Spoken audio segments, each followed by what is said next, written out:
Welcome to the Shuttlecock podcast, brought to you by Badminton South Australia, the show that talks about the badminton community and the sports industry. Thanks to our amazing sponsors, Badminton Australia, Bendigo Bank West Beach and O'Neill's Sportswear.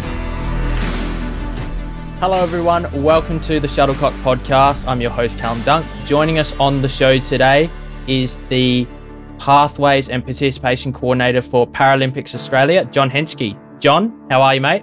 Good, mate. Good, mate. Thank you for having me on. Would you be able to tell us a little bit about your current role at Paralympics Australia? Because we've had quite a good working relationship for probably the last 18 or so months. So Can you just tell us a little bit about what you do for the viewers at home that might not have much of an idea? Yeah, absolutely. So I work for Paralympics Australia, which is a national organisation that primarily is in place to take our Paralympic team away to Paralympic Games every 4 years. My job title, Participation and Pathways Coordinator, is a bit of a mouthful, but the easiest way to explain it is I am based in South Australia to help the parasports within SA get more people involved into their sports and also help them grow their sports and their pathway opportunities to hopefully get more people at a Paralympic Games in the future. Yeah, that's awesome. I really love the work that you've been doing over the last 18 months. You know, we've been involved with a number of come and try days, which are a great way to expose people to different sports. Prior to you joining Paralympics Australia, you were involved with Athletics South Australia. So what is the challenges of looking after one particular sport versus your current role where you're looking after a vast range of sports? Yeah, it's got its pros and cons. One of the big pros with just focusing on one sport is you can fully commit all your time to bettering that sport, and you can really get quite involved with it and a lot of detail around the work that you do there. Quite a fan of athletics now, which I wasn't before I started working with Athletics SA. But then, obviously comes the challenge with one sport is that you're restricted in, how much variety you can do. It's very, very monotonous in that it's summer season for 4 months of the year, little break, winter season, little break, and then the cycle keeps going around and around. And that probably leads to the pros of working with a lot of sports. There's 28 Paralympic sports, of which we've got about 15 or so in Adelaide that have programs, is that I get variety. Working with badminton and yourself is something that I'd never worked with badminton, and so getting to learn a lot more about a lot more sports, which as a bit of a sports nuff in general, it's been really cool to get stuck into a few different things. Obviously, the cons with that is that if there's ever a couple of sports that need lots of time and investment, it can be a bit of a struggle to really get stuck into them because you're trying to juggle so many different things. But I think if I had to choose, I'd probably prefer to work in a few different sports, just mainly because of the variety. So yeah, one of the things that I've enjoyed doing whilst I've been at Badminton SA is devoting all of my energy into, getting our participation programs, going, making sure that we're growing it in the game in regional areas. But there's still times where I go to a school and I've felt like, all right, I'm delivering the same lesson over and over again. And it's just more, how to do it. So moving into a role like what you've got potentially at Paralympics Australia, you do have, one day you could be working with swimming, one day you could be working with badminton, one day you could be working with cycling. The scope for you is a lot bigger. Yeah, it's huge, and I think it'd be pretty fair to say that I'll never have the opportunity to work properly with all of those sports, just with the sheer number of them. There's just not enough hours in the day to sort of get around and actually connect with them significantly. We try our best to have regular touch points with a lot of these sports, and depending on how big or small they are, then it all varies. But it comes with that's a new challenge for me personally. But it's also like I said, it's very exciting to go out to a sport like archery and shooting, fairly small sports in Australia, let alone the para space, and have a crack, which is great fun, but also to learn about those sports is really cool. So in the last 18 months since you took up employment at Paralympics Australia, you've tried to create some new projects and new initiatives. So would you be able to tell us about some of the things that you've tried to get off the ground so far? Yeah, so you mentioned the Come and Try days earlier, the multi-sport events that we run. That's one that we did pretty quickly and very successfully, just purely a participation opportunity. And we've seen great results with that, with lots of new people getting involved in para sports, and a lot of those already progressing to national and some even onto international level, which is fantastic. Towards the end of last year, we had tried to do a couple of bespoke initiatives, we call them. So working with 2 or 3 sports specifically. We ran one with archery and shooting, which I just mentioned earlier, that was successful. Obviously, there's some similarities there in the types of sports that they are. Tried to get one up with yourself with a racket sport, so working with badminton, table tennis and wheelchair tennis. Unfortunately, that one didn't quite land. It's always COVID's fault. It's always COVID's fault. We'll blame COVID. It's just the timing and the nature of those 3 sports didn't quite work out. So, yeah, so that's just a bit of an idea. Generally when we talk about our events and initiatives, we break them down into participation opportunities or talent ID or pathway opportunities, and it's good to have those participation opportunities nailed. And I think that's probably a bit of a focus for the next year or so, is to try and get some of those pathway initiatives up and running and see some more success on a national stage. Yeah, well, hopefully we can get that racket sport Come and Try day when the new development officer is hired and he or she can develop a close relationship with yourself. I suppose just to follow on from that question, what pre-existing projects have you been given the license to control? One project, it's not necessarily a project, but just part of our day-to-day is athlete inquiries. So we, as part of our role, major part, we field new inquiries from people with eligible impairments that are looking to get into para sport. And whilst that seems pretty generic, there's actually quite a bit that's involved with that in terms of, trying to establish what their impairment is, what their background is in sport and just in life in general, and then trying to match them up with a sport that not only that we think that they might be, competitive in or, suit based on their impairment or their disability, but one that also suits and interests them, because at the end of the day, if you're wanting to play sport, you're going to need to be interested in it. That's something that we sort of picked up as part of the role. The rest, to be honest, we've had a fair bit of creativity in being able to come up with some of our own projects. There's 4 other people in my role across the country in various other states, and based on what happens within our own states, we get a fair bit of freedom to run our own projects that we sort of think will suit the local landscape. Yeah, I think one of the hardest things that we've found with our para program and trying to recruit new participants is, I suppose, like the location that we are. The Come and Try days that we've been involved with together, those have been in the northeast sort of areas of Adelaide. So they appealed to the central location, the east and the northern suburbs. But Lockleys is obviously located in the western suburbs of Adelaide, 10 to 15 minutes out of the CBD. So it is still quite central, but, I feel like the hardest thing is just trying to recruit para players is a lot harder because they're more difficult to find. Not every disability that we may come across is obvious sometimes. So how do you go navigating those challenges? It's a tough one. It's one of those barriers that probably people, able-bodied people, both in and out of sport, don't realise. Fair enough, what you don't know, you don't know. But even just additional transport for some people, depending on, your impairment, can be a massive barrier. You think about the blind community or people with vision impairments, and like you said, we've based a number of our events sort of just the northern side of the CBD. But if for someone that has a vision impairment that lives to the south of the CBD, that's quite a it's not as easy for them just to jump in the car and drive to our event to try some sports. So, we've got to consider quite a number of additional factors when we're running these sorts of events or initiatives.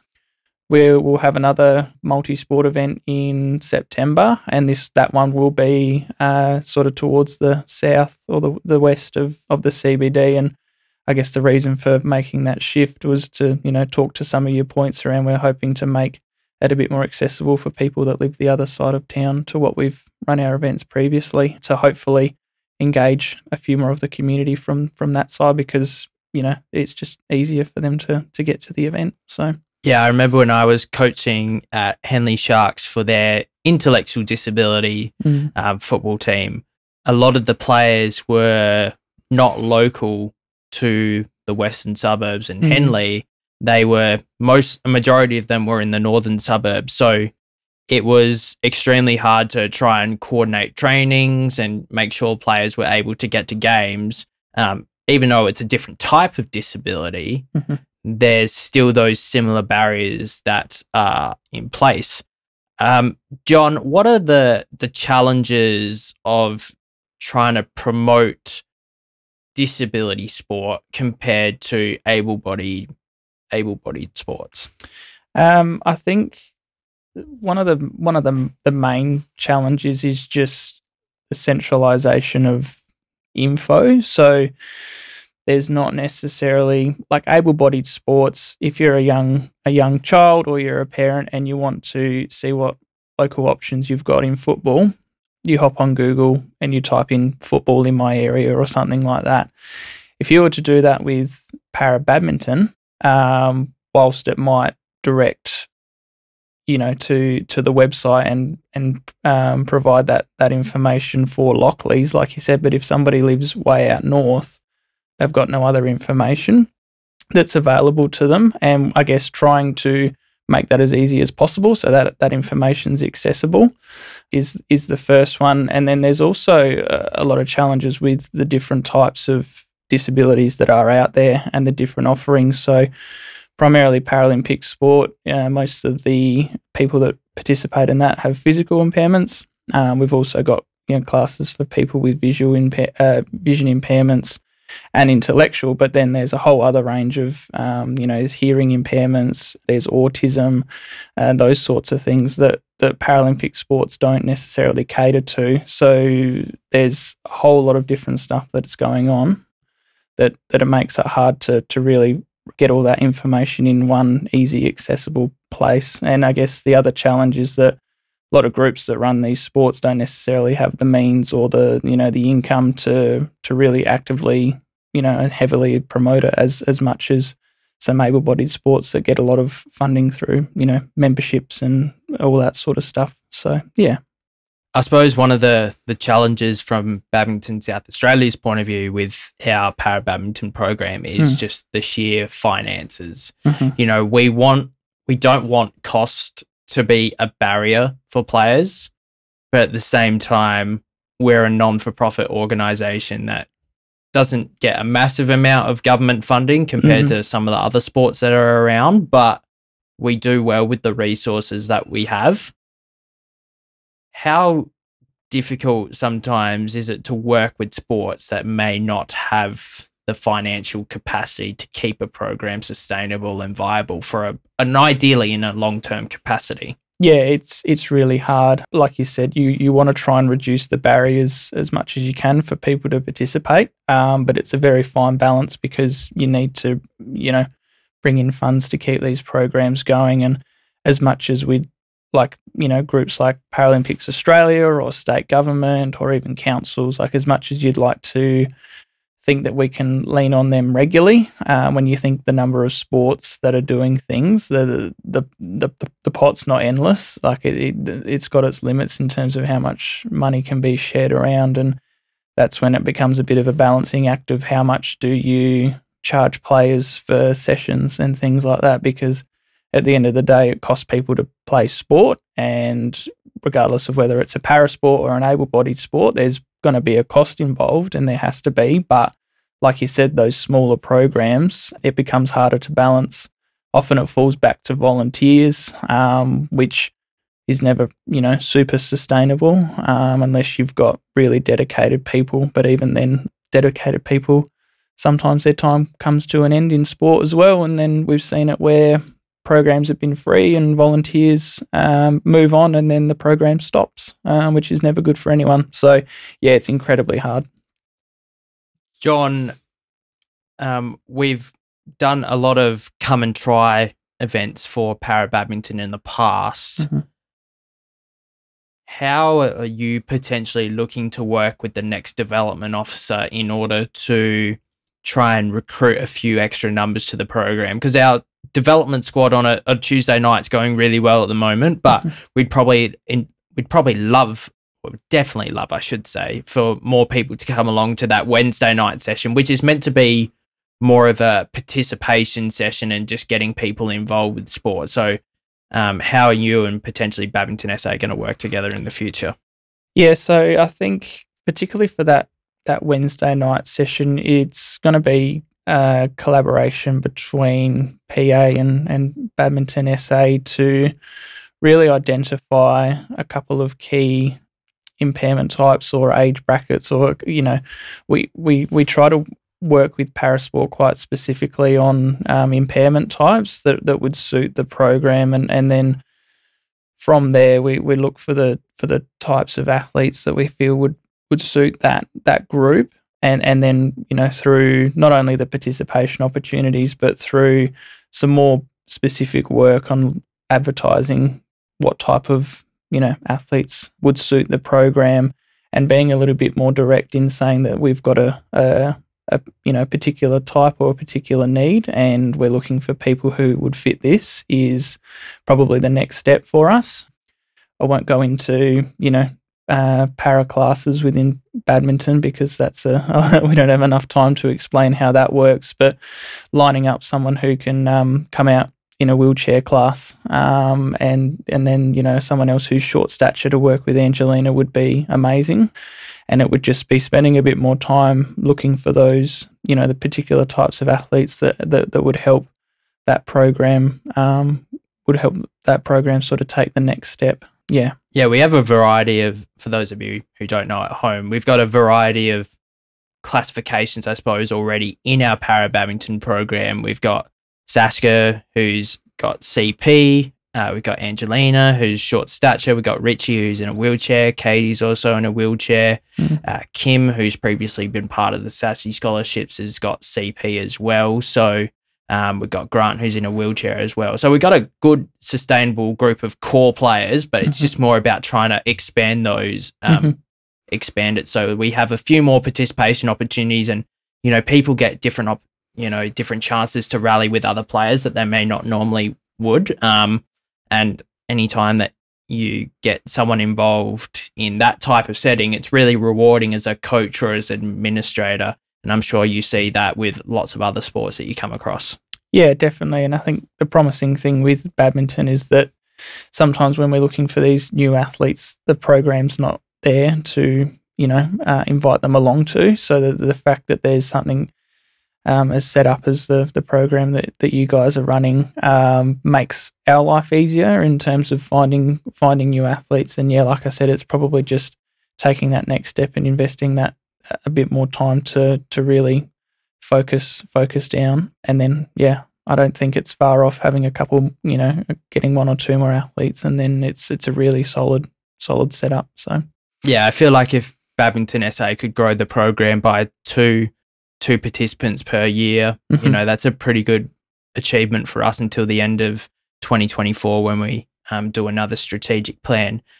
John, I've got a really exciting thing to talk to you about now. So last year you got the opportunity to go to Tokyo as part of the Paralympics, which would have been a tremendous experience for you to go to an Olympic Games, but also a COVID-affected Olympic Games. So what was the experience like, and how did you deal with the many hours of quarantine that you had to deal with? Yeah, well, overall, obviously it was an amazing experience. started the role about 6 months before the Paralympics was meant to go. And I remember when I started, I had a lot of family and friends asking if I was going, and I'd sort of laugh at them and be like, no chance. That's not what my job is. Was lucky enough to fill a gap effectively. There was a few staff shortages, and it all happened within about a month, which was pretty insane. But yeah, just, I remember went over about a week before the game started, and it was that transition period between Olympics and Paralympics, and we got to visit the village for a couple of hours, and just walking in there alone before, any athletes or any of the other teams had arrived was pretty surreal to just see the sheer size of an event like that. And then, from there it just got better, the more people that rocked up. And something that was a bit of a favourite pastime of mine over there was to hop on some of the bikes that we had and just ride around the village for 15, 20 minutes. And particularly at the Paralympics, you just see so many people with, disabilities that you wouldn't see that many in normal day-to-day life. And, feeling outnumbered as an able-bodied person was a pretty cool experience. I think that one of the other best things was sitting in the village and watching some of our athletes on TV, and they'd win medals or get PBs, and then a couple hours later you'd see them walking past you in the village, and it was just like, hang on, you were just on TV winning a gold medal, and now you're just walking past me saying g'day. So that was it was an unreal experience, and hopefully I get to do that again in a couple of years. I'll cross my fingers. And then, to have it all kind of come back for quarantine was pretty interesting. So 2 weeks in a hotel room in Melbourne.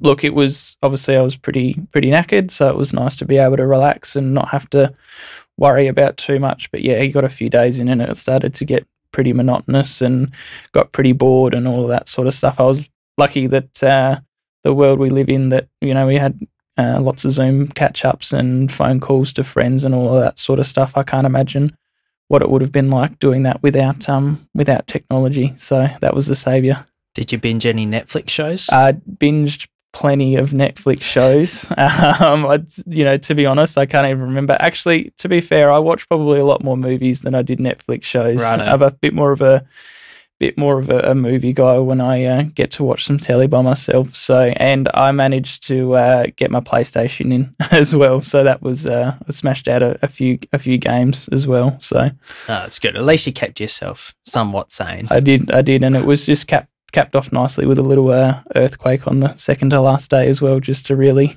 round out. So fair enough. Yeah. John, before I let you go, where do you currently see the state of parasport in South Australia, and what sort of levels would you be hoping to get in potentially 5 to 10 years' time? Yeah, so the state's, it's pretty good at the moment. Obviously, it's important to keep in mind, working for a national organisation, South Australia's pretty small compared to, the eastern states.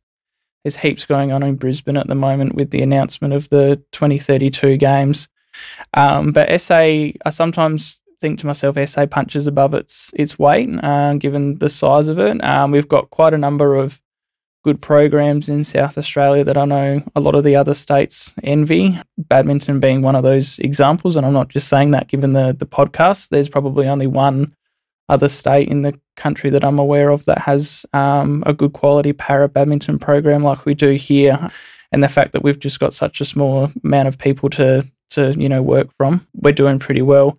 I guess in 5 years, we just want to see more sports building their programs to have not only participation opportunities, but then having those development or pathway squads that can then continue to build and get better, and then move on to having more people, competing at national and international and Paralympic games.